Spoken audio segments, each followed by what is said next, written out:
こんにちは、テリーです。こんばんは、ゆっくりです。ご視聴ありがとうございます。ありがとね。さて前回は、都会の雑踏を離れた田舎暮らし生活の中で、牧畜に加えて狩猟や農業も営み始めました。本格的にマイクラみたいになってきたわね。この企画ではブランチマイニングも建築もネザーもジエンド攻略もこなしているし、もはやマイクラと言っても過言ではありません。で、なんで寝るのよ。今晩の狩りはパスなの？迷いましたが、やっぱり雨は苦手です。雨を嫌がっているうちは未だに一度も見たことがない、大電クリーパーとの遭遇チャンスが来ないのはわかってます。でもこの企画は建築が目的ですので、やはり無理はしないことにしました。要するに遭遇するのが怖かったのね。あ、種が尽きた。もう在庫切れです。まあちょいちょいと湿地の整地作業を進めつつ、ここで足りない種を補います。だいぶ平地が広がってきたようね。まだまだコツコツ広げていきます。さて畑の方はこの種で3面完成で、あとは収穫時期を待つばかりです。やっとこれで収穫まで、昼間は羊毛集めに専念できるようになりました。スイカやカボチャはまだ栽培しないの？まだいいです。スイカもカボチャもエンダーマンに引っこ抜かれるブロックなので、ピラミッドに積むのは当分先にする予定です。さて、今宵の月はだいぶ欠けているので、整地作業がメインになるでしょう。さっき拠点でスライムの音がしていたけど、あの音は地下からで、面倒なので掘り起こしませんでした。そういえば、未だに巨大スライムの攻撃が避けにくいです。なぜでしょうか？重力がテリーの弱点属性だからよ。ふおー、よそ見しないと危ないです。お、渦巻き付き雲でしたか。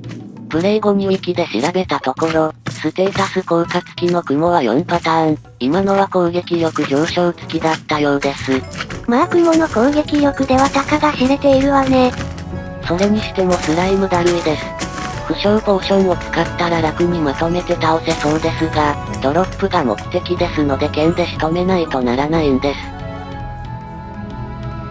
さて次の日の夜更け直前です。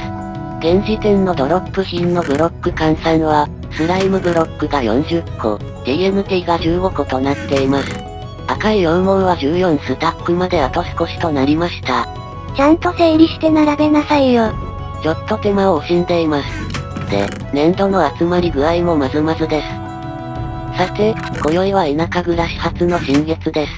新月はリアルでは、太陽と月はほぼ同じ方位に見えるはずなんですよね。もろに反対方向になっているわね。つまりマイクラでは月は影で描けるのではなく、一定周期で物理的に変形しているはずなんです。ただの大人の事情よ。さてともかく新月はスライムが湧かないらしいので、その確認をしつつ、クリーパーを中心に買っていきます。整地したスレスレ外にはいたわね。まあありがちなことですし。でも、クリーパーが水に足を取られていると2体以上が密集してしまいがちなんです。なので、火薬の無駄遣いは避けにくいんですよね。でも羊毛は手に入ったようよ。羊毛一つの対価として決して割が合いません。さて一晩で火薬は30個、つまり TNT6 個分を集めることができました。まずまずの成果ね。なお、スライムはウィキ通りに湧きませんでした。さて、赤い羊毛集めはもう最後の追い込み段階です。なんだか不審者がうろついているようよ。確かエンダーマンは羊毛泥棒はしないはず、問題ありません。なおここでふと、羊をさらいに来た宇宙人を連想してしまったのですが、よく考えると違いますよね。まあエンダーマンは異世界人だものね。そしてついにようやく必要な数ジャストの、13スタックと60個の羊毛が揃いました。数えにくいわよ。羊毛の数は間違いありませんでした。そして、間違いがあったというのは、このうっかりなんです。一箇所羊毛を出し忘れたのね。これは正直、この時の私になぜ出し忘れたのか問い詰めたくなるレベルです。まあでもおそらく、ゾンビの声にビビって平常心を乱していたからだと思います。で、羊毛を全部持ったと思い込んだまま田舎暮らし拠点を後にして、ピラミッド拠点に戻ってきてしまったわけなんです。こっちの拠点近くに羊はいなかったかしら。まるで覚えていないですし、占領のことを考えると往復10分のトンボ帰りの方が確実なんです。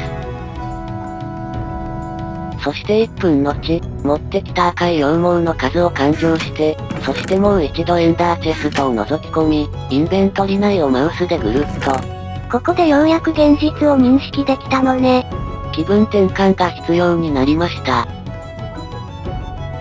なんとか気を取り直そうと、そうだケーキ実績をこなしてしまおうと。あら今度こそレシピを覚えていたの？惜しかったです。配置は合っていたのですが、牛乳が一つ足りませんでした。さてアイテム整理は終わったし、涙のトンボ帰りです。で、色々考えたのですが、やはり将来もうっかりは避けられないでしょうし、アイテムの備蓄の余剰を確保するのが肝心なんです。足りないのが染料だけであれば、まだとっさに集められることも多いはずなんです。それはそうよね。で、せっかく田舎に再び来たのでついでに、小麦収穫で増えた種を使い、畑を4面に増やしました。さて再びピラミッド拠点に戻って、次はネザー要塞攻略準備です。目的は直近でピラミッドに積む予定のネザーレンガの、まだ足りない4スタック程度を回収、そして今度こそネザーウォートの入手です。まあネザー要塞に立ち寄るのはさほど時間がかからないでしょうから、そのままメサに出向いて赤色の型焼き粘土を回収してくる予定です。やっとビーコン使い始めるのね。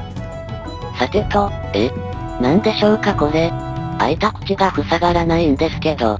忘れ物が多すぎるから、そりゃ呆れるわよ。まあ無理やり回収しましたが、害はないですよね。さて今度こそ出発です。無駄に食った時間を取り戻そうと焦ります。でも、焦るのは良くないんです。今度は何を忘れたのよ。効率強化5をまだ準備してなかったです。準備してたのはもう一つの企画の方でした。さてようやく、2カ所目のネザー要塞が目視できるところにやってきました。これをネザーワープの通り道の開拓中に偶然見つけられたのは、最近の私の中では唯一の強運と言えるでしょう。そもそも一つ目のネザー要塞でネザーウォートがなかったのが運悪すぎるのよ。さて溶岩に阻まれるのは相変わらずのことでしたが、ネザー要塞まであと少しです。うわぁマジ。まあこんなこともあろうかと火炎耐性法に着替えておいたんです。役に立ってよかったわね。さて、ネザー要塞に到着しました。柱の中を階段掘りして通路まで這い上がります。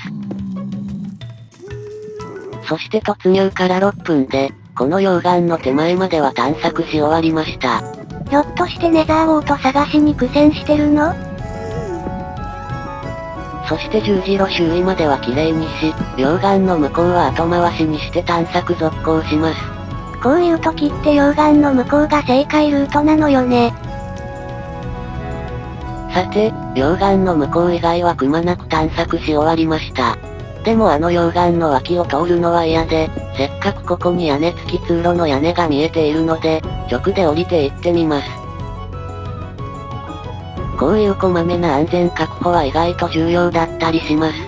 で、目印をつけて意気揚々と階段を登っていったところ、この部屋のすぐ先が屋根なし通路だったりするのですが、あ、やっちゃったわね。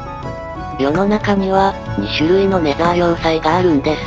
ネザーウォートが生成されている要塞と、そしてない要塞と、そして私は校舎を2回連続で引き当てたと、どうもそういうことのようです。